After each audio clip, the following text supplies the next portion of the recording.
প্রথম কথা, জ্বালানির কোনো সংকট বর্তমানে বাংলাদেশে নেই। আচ্ছা, দ্বিতীয় কথা হচ্ছে এই জ্বালানি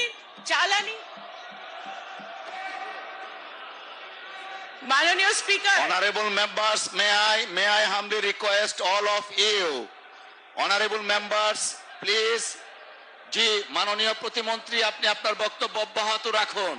মধ্যপ্রাচ্যের সাথে সম্পর্ক স্থপতি হচ্ছে শহীদ প্রেসিডেন্ট জিয়াউর রহমান। আজকে সেই মধ্যপ্রাচ্য আগুন জ্বলছে, যুদ্ধ বিগ্রহে আমাদের বাংলাদেশের নাগরিক সেখানে মৃত্যুবরণ করেছে। জ্বালানি সংকটে বাংলাদেশে ইতিমধ্যেই 3 জন লোকের মৃত্যু হয়েছে জ্বালানি বিক্রি বিষয়ক বিরোধ নিয়ে। আমার প্রথম প্রশ্ন, জিয়াউর রহমানের সন্তান মাননীয় প্রধানমন্ত্রী এই সংকট নিরসনে কি ভূমিকা পালন করছেন? পররাষ্ট্রমন্ত্রী সারা বিশ্বে ঘুরে বেড়াচ্ছেন জাতিসংঘের প্রেসিডেন্সি পদে, সেখানে আমাদের এই জ্বালানি সংকটের ব্যাপারে কি ভূমিকা পালন করছেন আমরা সেটা জানি না। আপনার একটা প্রশ্নের উত্তর আমি দিতে পারি, যেটা আমার মন্ত্রণালয়কে রেলেভেন্ট। সেটা হচ্ছে যে জ্বালানির জন্য, প্রথম কথা, জ্বালানির কোনো সংকট বর্তমানে বাংলাদেশে নেই। আচ্ছা, দ্বিতীয় কথা হচ্ছে এই জ্বালানি মাননীয় speaker, Honorable members, may I humbly request all of you, honorable members, please, জি মাননীয় প্রতিমন্ত্রী আপনি আপনার বক্তব্য অব্যাহত রাখুন। আপনার বক্তব্য অব্যাহত রাখুন। মাননীয় স্পিকার, জ্বালানির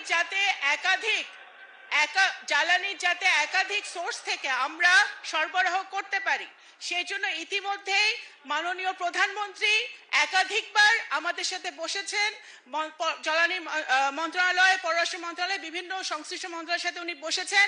আমরা মধ্যপ্রাচ্য ছাড়াও যে সকল সোর্স থেকে আমরা জ্বালানি আনতে পারি সেই ব্যাপারে আমরা নিরলস কাজ করে যাচ্ছি এবং ইনশাল্লাহ আমরা সেটাতে সফল হব। দ্বিতীয়ত হচ্ছে আমরা প্রথম থেকে বলে আসছি, যখন এই যুদ্ধটা লেগেছে বাংলাদেশ সরকারের একমাত্র গুরুত্বপূর্ণ কাজ হচ্ছে, ফার্স্ট প্রায়োরিটি হচ্ছে বাংলাদেশিদের যে মধ্যপ্রাচ্যে বসবাস করছে তাদের নিরাপত্তা নিশ্চিত করা।